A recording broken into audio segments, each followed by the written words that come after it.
लूत को बचाने और मलिकिसिदक से भेंट के बाद यहोवा का वचन दर्शन में अब्राम तक पहुंचा।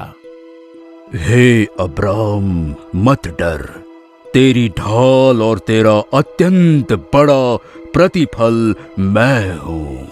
हे प्रभु यहोवा, यदि मैं निर्वंश रहा तो तेरे उपहार मेरे किस काम के होंगे, और मेरे घर का वारिस यही दमिश्की एलिएजर होगा। मुझे तो तूने संतान नहीं दी, और मेरे घर में उत्पन्न हुआ एक जन मेरा वारिस होगा। ये तेरा वारिस न होगा, तेरा जो निज पुत्र होगा वही तेरा वारिस होगा।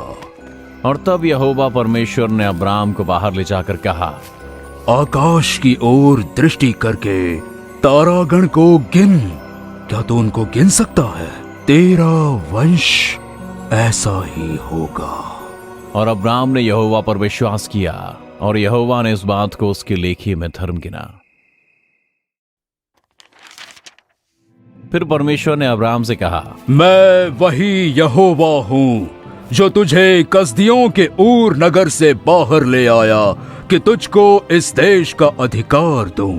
हे प्रभु यहोवा, मैं कैसे जानूं कि मैं इस भूमि का अधिकारी हूँगा? मेरे लिए 3 वर्ष की एक कलोर और 3 वर्ष की एक बकरी और 3 वर्ष का एक मेढ़ा और एक पेंडुक और कबूतर का एक बच्चा ले। अब्राम ने इन सबों को लेकर उसने बीच से 2 टुकड़े कर दिया, पर चिड़ियों के उसने टुकड़े नहीं किए, और उसने टुकड़ों को आमने सामने रख दिया। पर जब मांसाहारी पक्षी लोथों पर झपटे तब अब्राम ने उन्हें उड़ा दिया। जब सूर्यास्त होने लगा तो अब्राम को भारी नींद आई, और देखो अत्यंत भय और महाअंधकार ने उसे छा लिया। तब यहोवा ने अब्राम से कहा, ये निश्चय जान कि तेरे वंश पराए देश में परदेशी होकर रहेंगे, और उस देश के लोगों के दास हो जाएंगे, और वे उनको 400 वर्ष तक दुख देंगे। पर जिस देश के वे दास होंगे उसको मैं दंड दूंगा, और उसके पश्चात वे बड़ा धन वहां से लेकर निकल आएंगे। तू तो अपने पितरों में कुशल के साथ मिल जाएगा।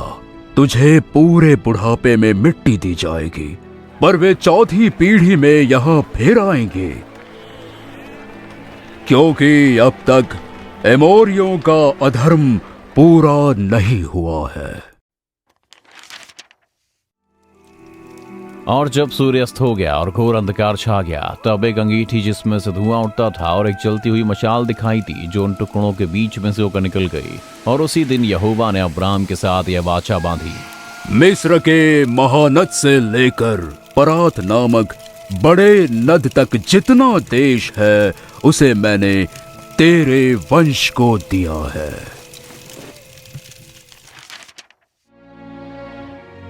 और उसने उसको बाहर ले जाकर कहा, आकाश की ओर दृष्टि करके तारागण को गिन। क्या तू उनको गिन सकता है? फिर उसने उससे कहा, तेरा वंश ऐसा ही होगा। उसने यहोवा पर विश्वास किया, और यहोवा ने इस बात को उसके लेखे में धर्म गिना। उत्पत्ति अध्याय 15 वचन 5 और 6।